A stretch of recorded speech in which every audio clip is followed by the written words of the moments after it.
One day, without any warning, terrifying creatures began to emerge from deep within the earth. People eventually started calling them reapers. Within just a few days, these creatures wiped out 99% of humanity. They had one strange weakness: they never attacked any human living above 8,000 feet. Because of that limitation, only a few countries had survivors. In the United States, the safe region was the Rocky Mountains, where a small settlement of survivors lived. Among them was a boy named Hunter, who lived with his father Will. One day, driven by curiosity and boredom, Hunter wandered beyond the blue boundary line that marked the edge of the safe zone. He barely managed to escape alive and return home. Will became furious and scolded him harshly. His anger came from fear, because Hunter suffered from a serious breathing condition. He could not run, he tired easily, and his life depended on a support machine. Ever since Will had lost his wife Tara, he had been terrified of losing Hunter as well, because Hunter was the only family he had left. Their neighbor Katie also felt sorry for Hunter, as he had no friends in the village and missed his mother deeply. Not far from them lived a woman named Nina, who had dedicated her life to finding a way to kill the Reapers. She spent her days creating bullets from different types of metal and firing them at a piece of Reaper armor, hoping something would finally penetrate it. But so far, none of her experiments had succeeded. Will believed she had completely lost her mind, especially because Tara, his wife, had been Nina's close friend. Tara had gone on a dangerous mission with Nina, and she never returned. Will secretly blamed Nina for Tara's death. One night, Hunter's condition suddenly worsened, and Will struggled desperately to stabilize him. That was when he realized that their supply of medicine was almost gone. The next day, on Hunter's birthday, Will went to a small store and bought overpriced macaroni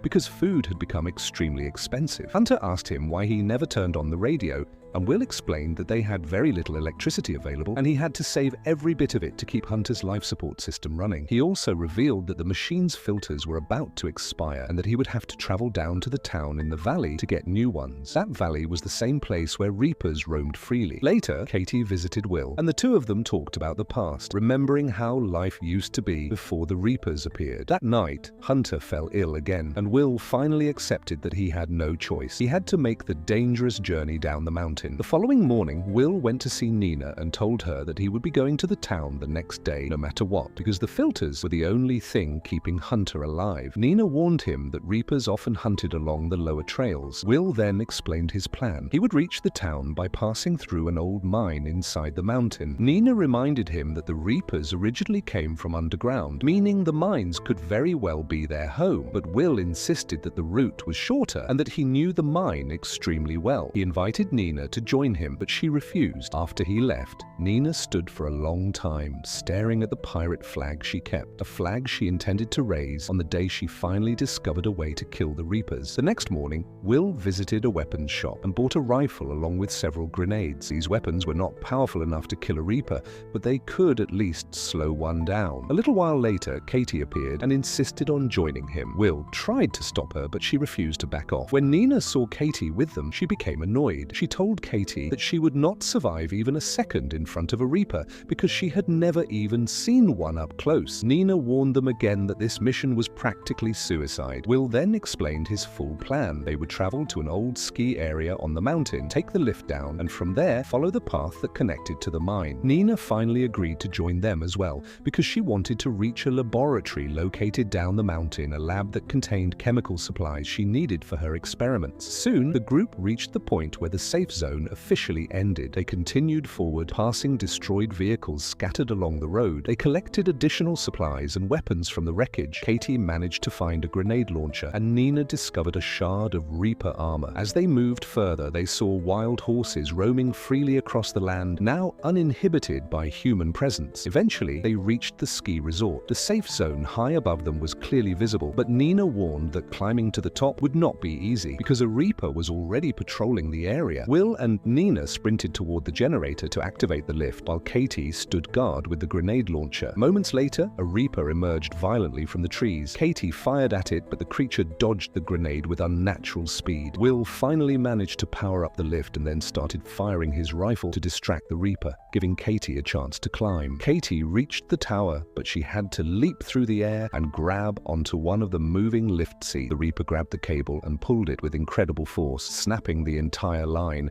the whole lift system came crashing down. Fortunately, by sheer luck, all three of them fell back into the high-altitude region, which meant they landed inside the safe zone. That night, the group took shelter inside an old guardhouse. Katie was visibly shaken. She admitted she had never imagined the Reapers to be so terrifying. Nina explained that Reapers neither slept nor ate human flesh. They simply killed on sight, as if their very nature was something completely alien. Will, meanwhile, was lost in memories of his wife Tara, recalling how she had always believed that Nina could one day save the world. Will, however, had never supported Tara's dangerous missions and had constantly urged her to stay out of harm's way. The next morning, they reached the entrance of the old mine, a place Will knew well from his years as a miner. But descending into the mine meant stepping below the high-altitude safe zone, which was exactly where Reapers could be lurking. Nina warned them that the carbon dioxide in human breath would immediately attract the creatures. Despite the argument that followed, Nina climbed down first. After descending one level, they discovered the passage blocked, forcing them to go even deeper, directly into the danger zone. They climbed carefully and slowly,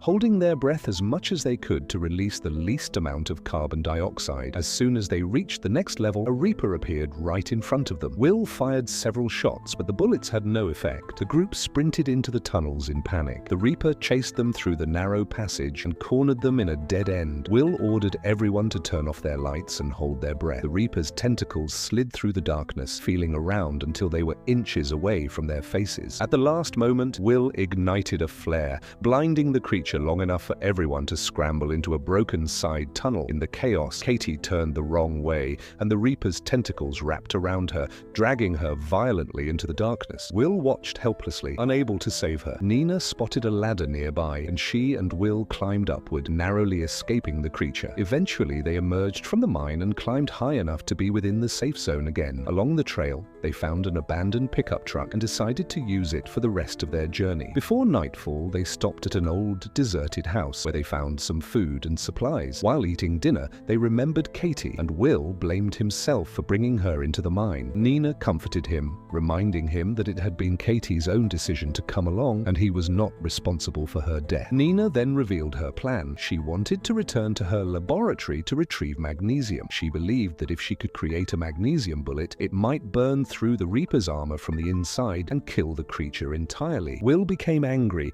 insisting that all of this was nothing more than another unproven theory, and that chasing theories had cost Tara and so many others their lives. The next morning, they arrived at the building where the oxygen filters were supposed to be stored. In an operating room on one of the upper floors, Will finally found the supplies he needed. But at that exact moment, a Reaper entered the building. They ran, but the Reaper managed to grab Will. Nina grabbed a fire axe, swung it with all her strength, and sliced off one of the creature's tentacles, enraging it even further. They fled back into the operating room. Will shouted for Nina to escape while he fired at several gas canisters. The resulting explosion blasted the Reaper out the window. Will told Nina that he wanted to return to his son immediately, but she begged him to help her finish the bullet because she believed it was the only chance humanity had left. Will reluctantly agreed, and the two returned to Nina's old laboratory. Nina immediately began working while Will kept watch. During the wait, he noticed a family photograph, and he realized that Nina had also lost her entire family in the Reaper attacks. She had survived only because she had been working on duty that day. Nina soon realized that completing the bullet would take more time than she expected, so she urged Will to go back to his son, reminding him that Hunter did not have much time left without the filters. Will reluctantly took the truck and drove away. Back in the lab, Nina continued working. Then she noticed a power cell lying nearby. That sparked a new idea. Instead of magnesium, cobalt would create a far more powerful reaction. She immediately crafted a cobalt bullet, but just as she finished, a Reaper attacked her. Meanwhile, Will was speeding down the road when one of the tires suddenly burst. The truck flipped over and crashed on its side. Injured and frantic, he climbed out and began running toward the safety line on foot. A Reaper closed in behind him with terrifying speed. Realizing he had no escape, Will fired his remaining bullets in desperation. Suddenly, a shot echoed across the mountains, and the Reaper exploded from within. Nina had arrived just in time. She fired again,